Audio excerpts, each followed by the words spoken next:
Welcome to your study corner. मेरे channel में आप सभी का बहुत बहुत स्वागत है। पिछली बार हमने क्या पढ़ाया था, अपने चैप्टर का इंट्रोडक्शन दिया था। आज हम इसे थोड़ा आगे लेके चलते हैं। सबसे पहले तो हमें बताना है कि रेस्ट और मोशन के बारे में, उनकी रिलेटिविटी के बारे में हम बताएंगे। Okay, so without further ado let's get started. Rest and motion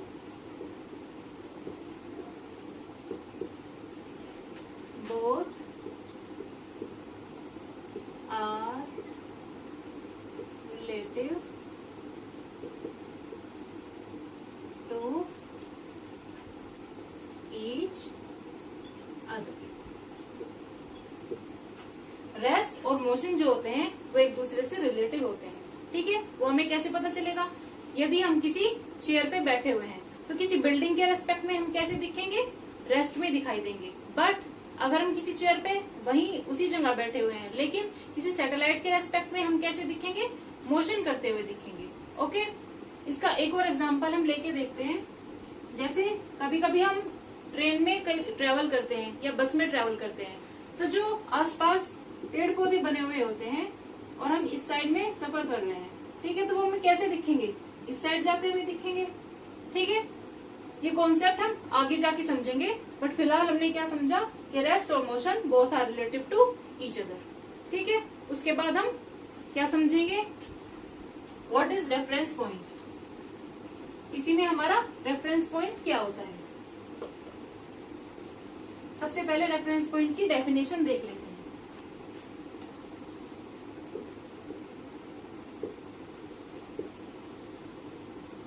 reference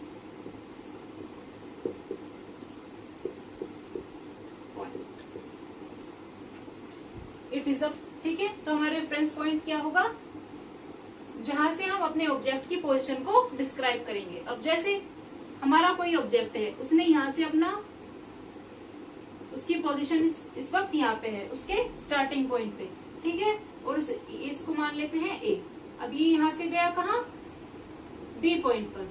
तो जो इसकी स्टार्टिंग पॉइंट होगा वही इसका रेफरेंस पॉइंट होगा, मतलब जहां से वो अपनी पोजीशन को स्टार्ट करेगा। इसको स्टार्टिंग पॉइंट भी कह सकते हैं, रेफरेंस पॉइंट भी कह सकते हैं, या फिर मैंने क्या बताया था, इसको ओरिजिन भी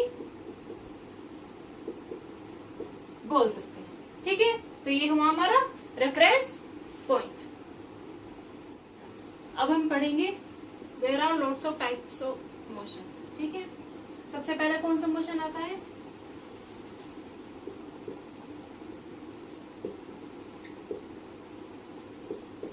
स्ट्रेट लाइन मोशन।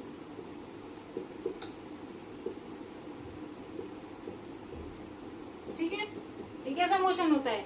जब कोई भी हमारा ऑब्जेक्ट एक सीधी रेखा में गति करता है या सीधी रेखा में मोशन करता है, स्ट्रेट लाइन में मोशन करेगा, तो वो कैसा मोशन कहलाएगा? Straight line motion. जैसे ट्रेन हमारी सीधे रेखा में बिल्कुल चलती है, या मैं ऐसे सीधे रेखा में चलती चली जाऊं बिल्कुल, तो मेरा मोशन कैसा कहलाएगा? Straight line motion. ठीक है, when object moves on a straight path।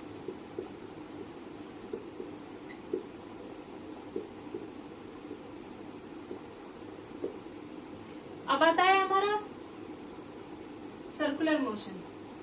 Number 2 is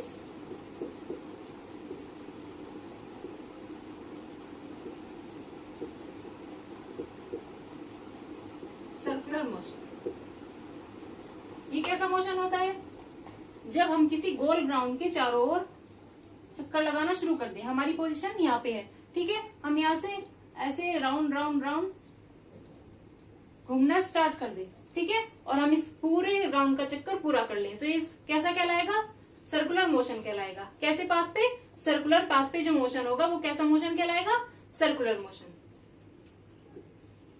when object move on a circular path। अब आता है हमारा rotation rotational motion. Rotational motion कैसा होता है?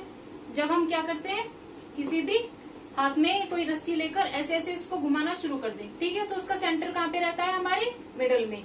या कोई फैन होता है, फैन का सेंटर कहाँ होता है? उसकी मिडल में, लेकिन वो घूमता है कैसे? चारों राउंड चक्कर लगाता है, ठीक है।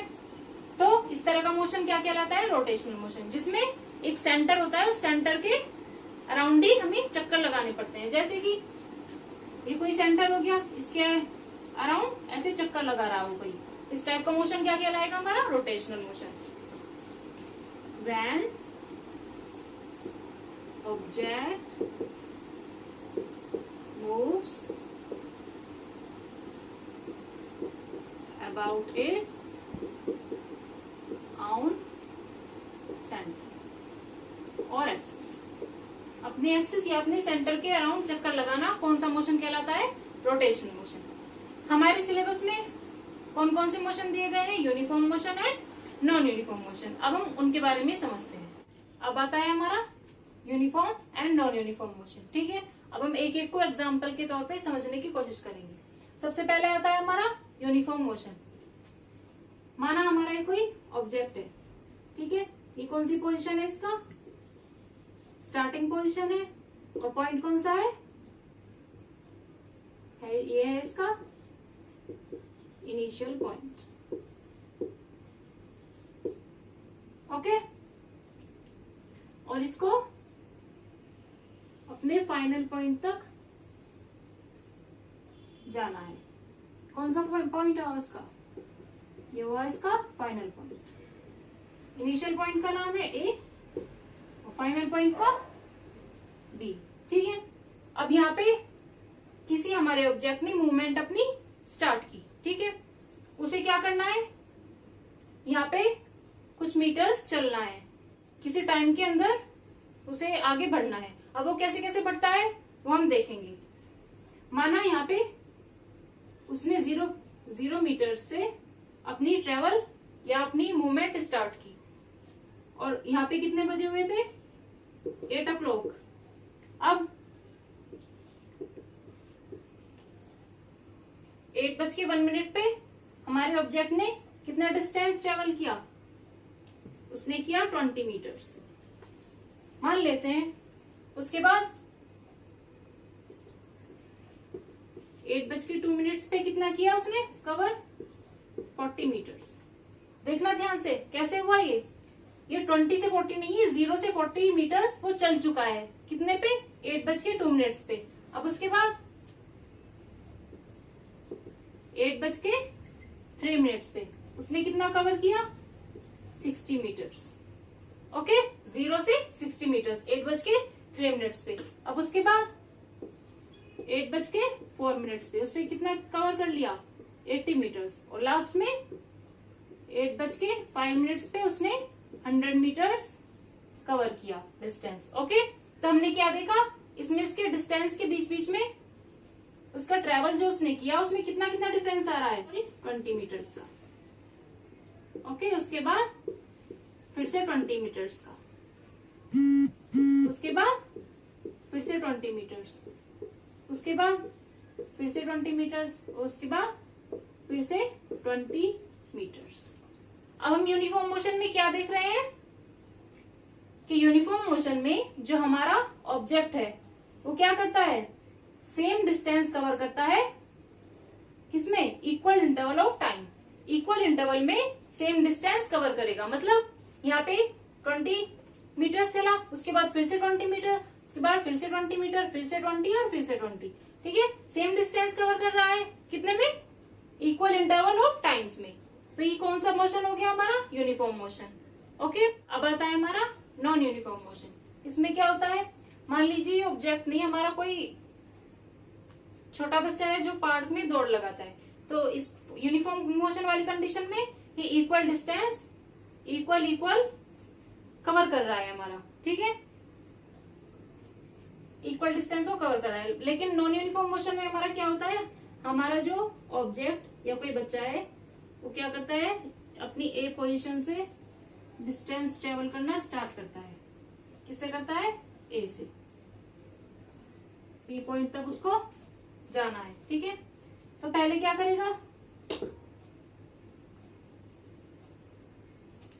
0 मीटर से उसने स्टार्ट किया जब कितने बजे हुए थे, 8 o'clock। उसके बाद 8:01 पे कितना कर लिया ट्रेवल, 10 मीटर्स किया माना।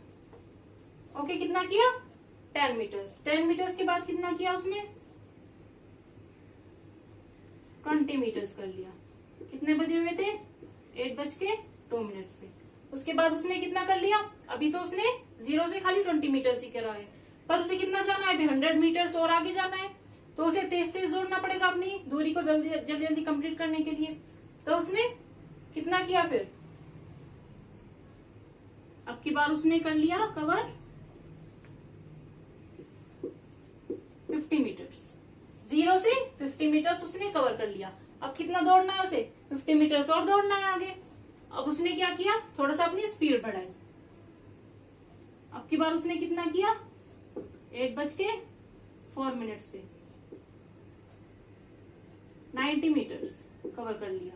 और लास्ट में 8:05 पे 100 मीटर्स कवर किया। तो हमने क्या डिफरेंस देखा, क्या डिफरेंस देखने को मिला हमें उसके डिस्टेंस में, पहले 10 मीटर्स का, उसके बाद फिर से 10 मीटर्स का, उसके बाद 30 मीटर्स का, और 50 से 90 कितना हो गया डिस्टेंस, 40 मीटर्स का, और फिर से 10 मीटर्स का। तो हमें क्या देखने को मिला, इसमें जो distance travel by an object वो इक्वल नहीं है, लेकिन यूनिफॉर्म मोशन में जो हमारा ऑब्जेक्ट डिस्टेंस ट्रेवल करता है वो सेम होता है, और इसमें सेम नहीं होता। यही मेन डिफरेंस है किसमें, यूनिफॉर्म मोशन और नॉन यूनिफॉर्म मोशन में। अब इसकी डेफिनेशन देख लेते हैं। अब आता है हमारा uniform motion and non uniform motion की डेफिनेशंस।